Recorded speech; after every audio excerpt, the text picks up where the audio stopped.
In this video, I gave away my land and was partitioned. Could I come back and recapture all lost lands? Watch the video to see. Welcome back to my channel, everyone. Today I have a bit of an interesting idea, and it kind of reminds me of some things I've done in the past, where I just give things away and try to make things as difficult as possible for me, because who doesn't like a challenge in Hearts of Iron 4? And we're going to be playing as a nation that perhaps has been partitioned a few times throughout history.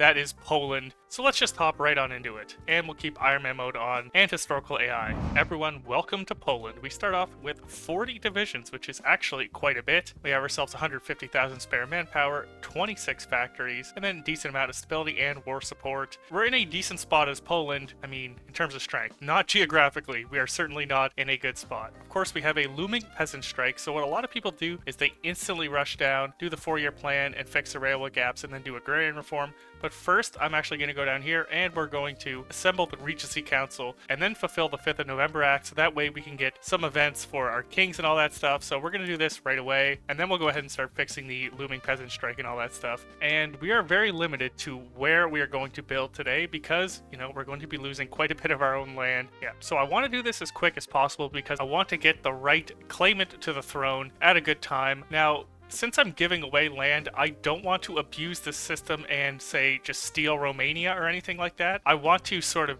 be partitioned. That is the goal of this video, is to be partitioned. So we're going to give up land to the Germans, and we're going to give up land to the Soviets. So I don't want to gain land through anything. Alright, so yes, there's the remilitarization of the Rhineland, and yeah, we've fulfilled the 5th of November Act. So we're going to start getting claimants seeking the throne of Poland. But yeah, we're going to go on over here and do the 4-year plan, and next we will do agrarian reform, getting rid of the looming peasant strike, because a civil war is certainly not helpful for us. I mean, neither is giving away all of our land, but a civil war would be even worse on top of that, right? So interestingly enough, Friedrich Christian, no, we are not going with you, sir. And as a matter of fact, we won't be going with any of these 4 claimants to the throne. Some of you probably know then who we're going for, but if you don't, then just stay tuned and you'll see. And I believe you have to pass down everyone twice before the special event comes around, so everyone who claims a throne will be turned down not once, but twice. Sorry. Okay, and now that agrarian reform is done, we can begin industrializing. Let's go ahead and grab 2 civs and some extra building slots for 35 days, as well as an industry bonus. Like, yes, please sign me up. You really just gotta keep watch of where these factories pop up, because this one's in Poznan and Gdynia. We will be keeping Poznan, I believe, but we will not be keeping Gdynia. But again, for an extra mill and a railway, that's not too bad, because then you can get down here to Krakow Industries. The old Polish region is probably the best for the path we're doing, because, you know, the old Polish region is this one here, which we are not giving away to other nations. And I want to get rid of our embargoed economy as well as quickly as possible, so we're going to clamp down on Danzig and get it back as our core, even though we're going to be handing it over to the Germans, because this embargoed economy is really just not helpful for us. I'd rather get off of that. Okay, and I believe with a unification propaganda and raiding some of the bad German resistance here, we should be able to get enough compliance and resistance low enough that we can just fully get rid of the Brown Party here in Poland, and then integrate Gdansk Industries to get rid of our embargoed economy. And here we go, here's a big event for us. Anastasia Romanov has arrived in Poland. Probably not the real one, but you know, who cares, right? Our king will be the last Romanov.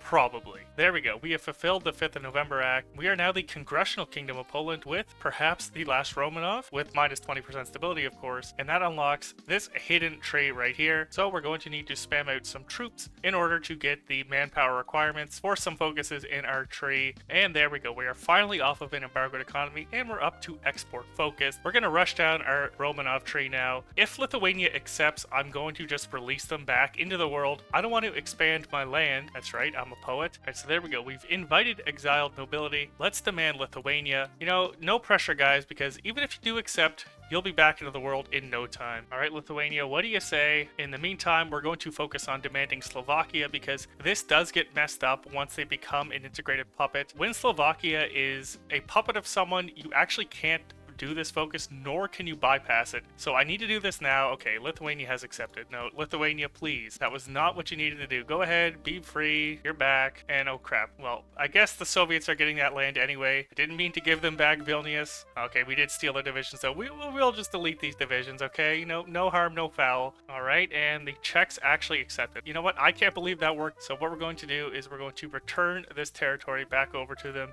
And there you go, guys. It's like nothing ever happened. Yeah, so there, we've done these focuses now. We have not expanded. We are not an expansionist power. So now we can go back over here and let's grab the Polish School of Mathematics and grab a 4th research slot. I need to make an Air Force today if I want any hope of surviving against the Soviet Union and Germany. And I think once we get this research slot, there we go. We'll do the new Polish industry here, and then we'll expand the University of Warsaw for a 5th research slot. We're going to be researching everything in Poland today. Now, we are going to be losing large swaths of not only land, but population. So I do have a lot of troops training up. We're going to have 3 full armies of 24 here after these 9 are trained up. I should probably get the rest into training, so that way I can delete them once the land is taken and we get that manpower back in here. That's 1 million manpower here, and then we'll be losing all of this land here in the east, which is 8 to 9 million people. So that is quite considerable when our core population is 32 million. Now, an industry focus that makes 0 sense for us to do right now is invest in Eastern Poland, because all of these states will be flipping over to the Soviets. So that's 3 civs and 1 mill going right over to the Soviet Union. However, interestingly enough, you don't actually have to control those regions to do this focus. So once the Soviets take this land, these factories will actually be in the land we still control. So yeah, we're going to hold off on doing that one. And that is the same for, I believe, a lot of these ones over here. If we wait long enough, then when our land is actually taken, these will flip over to different states and still give us the industry. That's very nice. Let's get a minus 35% consumer goods factor. Our industry is now booming. All right, the year is now 1939. Stuff is going down. Well, there go the Czechs, which means the Germans will be coming for Danzig soon enough. And I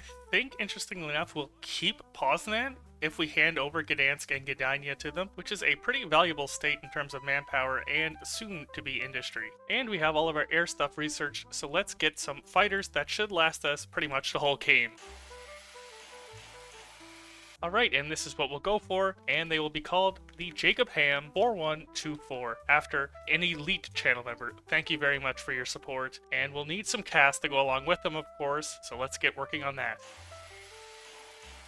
Alright, and this will be our cast, and our cast will be called Yanni Kaufti 1 after another elite channel member. Thank you as well for joining, and I do want to say thank you all very much for the recent support on my last video of Carpatho, Ukraine. I woke up this morning and was shocked to see how many views it had. Thank you all so very much. I just saw the Molotov-Ribbentrop Pact has been signed, and yes, there is now justification on us by the Germans. So we will have to part way with some land very soon. That's unfortunate. That's 3 mills and a civ gone here, and 3 mills, 2 civs, and 3 naval dockyards gone in Gdansk. But the Polish people, we are a strong people. We will recover from this loss. Our independence is being guaranteed by the British. Guys, it's alright. We'll handle it ourselves, and I guess we won't be needing this navy. We'll take the 1100 manpower. Thank you very much. And okay, here's Danzig War. So what we're going to do now is train up troops so that we have 0 manpower. Time has come. Danzig War. Let's make a deal. They become the owner and controller of Gdansk and Gdynia.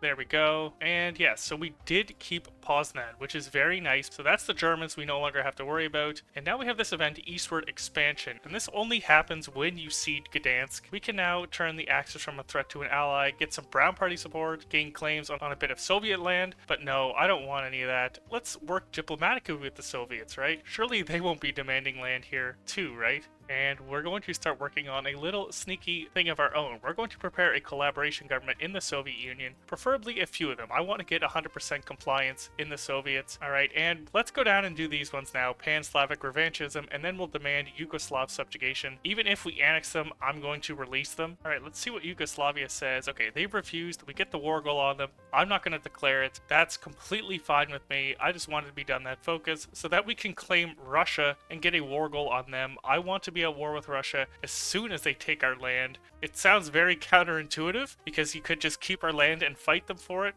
Alright, here it is. The Soviet Union is demanding the East. That is all of this land, including Bialystok here. We can give it up peacefully, or we can say no. But yes, here you go, Stalin. Take the east of our country. And this is what we are now. This is our country. Right here. It's beautiful, right? No, not really. It is not beautiful at all. But now what we can do is line up our troops against the Soviet border, give them an attack line, and we'll see what happens when we decide to go in on them. We have quite a bit of stuff in stockpile. We have our planes getting trained up. I'd say we're just about ready to declare on the Soviets. I'm going to get nationalist education, and then we're going right in. Alright, there's nationalist education. Let's claim Russia. We get an annex war goal, and our leader, Anastasia Romanov, gets gets the trait, the last Romanov, with no longer a question mark, but an exclamation mark. And there's our collaboration. Let's go. We got a 45%. That is huge. This is certainly an interesting strategy for your troop deployment, Stalin. Yeah, we have the Claim Russia focus ongoing, almost done, and they have Maxim Purkiev HQ, the only guy really on our front. They have 10 infantry divisions here, a mountaineer that's headed over here, and a few more down here. What is your guys' strategy, and why is it not affecting me? I mean, that's fine. All right, there's Claim Russia done. We have our war goal. Let's declare it right away. There is very little resistance on the front. I'm not sure why. Yeah, let's push back and take our cores back once again. Alright, well, that is a decent little push. Did we lose division? Oh gosh, we lost a division. Whoops. That's my bad. I'm going to go on the defensive a little bit. I'll hold a little bit. And yes, like I said, now our Eastern Poland investment is in Lodz, Plock, and Krakow, states that we control that are definitely not Eastern Poland, and our Jacob Ham fighters are doing terrific against the Soviets. We're outnumbered 4-1, but outshooting them 4-1, and our Yanni Cass should be the difference in terms of pushing or getting pushed, especially against a numerically superior enemy like the Soviets. There we go, there's 3 light tank divisions off the Soviets gone already. They're starting to try to push us, but again, we should be able to hold this. This is the template I'm going for, a classic 9-1. The first time I've actually tried 9-1s since the new division composition update. 276 soft attack. We've got our infantry guns here. We've got AA, artillery, and engineers in them. Yeah, they should be good enough to push the AI. Okay, we've been fighting for a while now. It's April 41. Casualties are looking like this. We've taken 144,000, but we've inflicted now over 1 million to the Soviet Union. Those strength bars are getting low. Unfortunately, so are ours, because we're over 1,000 down on artillery and 500 AA down, as well as 100 CAS. Things aren't going the best for us, but I'm hoping to finally close off this pocket right here. There we go. We have closed that pocket off. Oh my gosh. I just lost 2 units. Wow, maybe I'm not that good. Let's get the Between the Seas concept, and maybe we'll create a faction. See what comes of that. Okay, we're actually getting yellow and green air now over the Soviets. Have we really destroyed that many fighters from them? And hopefully that also means our CAS will finally start to replenish and actually start working. See, our missions, yeah, we're doing some CAS damage now finally. So that should really help us out in our push. So it's September 41 now. The Germans and Axis have the war goals on the Soviets, but haven't declared them yet. This has been a pretty bloody conflict. 300,000 casualties for us, now over 2 million for the Soviets. There we go, our second collab, also a 45%er. Beautiful. That is going to save us a lot of headache. Let's see what we can do with a little push here. I have a feeling we can encircle these units. I hope I'm right.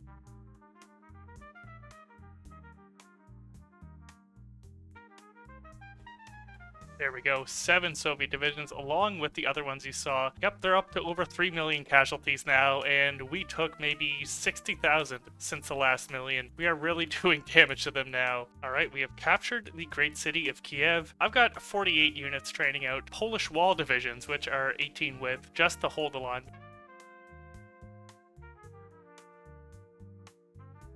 That got close. They made a breakthrough here in Bialystok, and look at how deep they pushed. They almost got back to Brest-Litovsk here, but we're about to encircle this, and hopefully that should do it for any Soviet pushes in the region here. As well, they really love pushing down here. This is maybe the 3rd or 4th breakthrough they've had down here. I don't know how they keep doing it, but they do. Anyways, let's encircle this for, I think, the 3rd time now, and destroy all of these guys in here.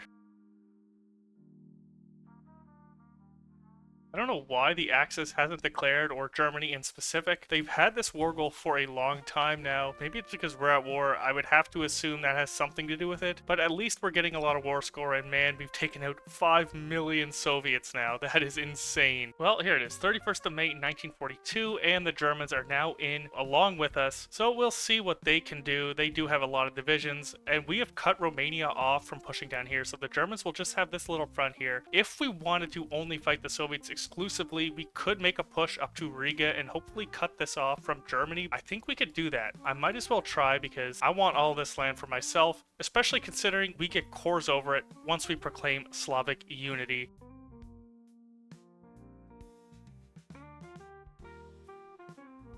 So far, so good. The Germans have made it to Riga, however, but if we can cut them off from the other side here in Estonia, that still cuts them off. All right, there we go. We have cut the Germans off now. You guys are getting no more war participation. I'll tell you that now. This is all for us. The Soviets are collapsing, and their line is just very, very thin now. 1 to 2 divisions per tile. That is nothing. And we can just do things like this. Well, everything else is 1 or 2 divisions per tile now, except for there being 7 divisions on this tile for whatever reason. Let's encircle that now.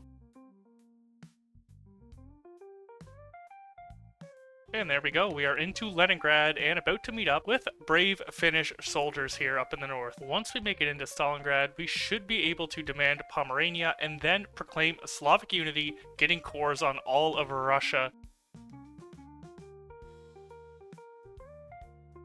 So far, it's really been this, rinse and repeat. Alright, Germany, let's demand Pomerania from you. I mean, I'm kind of curious what they'll say to that. Going to improve relations with them. Maybe they'll accept. I doubt it. We gave you guys some land. How about you guys give us some land in return? A nice, even trade. We're at the gates of Moscow. Let's go on and take the city.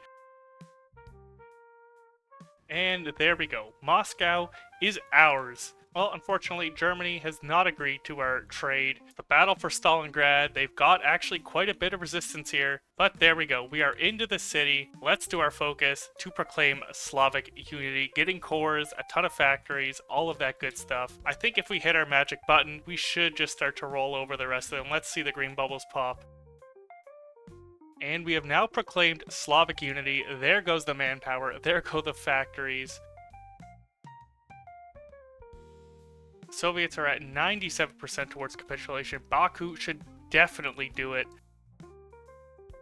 My game is frozen. We didn't even reach Baku, and the Soviets are gone. Yeah, there we go. 1 down, 1 to go. How about while we wait to destroy the Germans, we expand our alliance. We do have our faction here, and we do have quite a bit of land to worry about in the Axis, including Iran down here. I guess in this world, the Germans actually never went after Denmark or Norway, so they're both still independent. I'm just noticing that now because we're going down this part of our tree where we can invite these nations into our faction. Finland did the lone wolf, so we can't get them. We still have a war goal on them that lasts until 1945, so we can declare this anytime. We're still just training up some troops and hopefully some mountaineer divisions and hopefully some tanks. That's the goal in the end of this. There's one more other goal that we definitely have to do before we end this war. These will be our mountaineer divisions today. The Mortimer division, it will be around 30 combat width, but look at that, 724 soft attack. We've got some line already in here, and we'll get 18 of these bad boys out in training. There we go. Welcome into the faction Denmark. We'll work on Norway and Sweden in a bit, and I'll let you know if we get them. All right, brothers, welcome in. Yes, we do have Norway and Sweden now in the faction. I'm expecting to go in 20 days. Okay, our justification on Iran is done. I wanted to justify on Iran to get into this war because I wasn't sure if they'll join, and I do need Iran for what I want to do, and we should be able to easily move in. Yeah, they're not even guarding this front line over here, barely. And let's just take a look at the main front and hope that doesn't collapse. Okay, so there are some red bubbles here, as you can see, but I'm hoping that our Air Force will outperform the German one, and yeah, look at that cast damage. That is insane. I think we could probably even do a push and get an encirclement here in Eastern Prussia.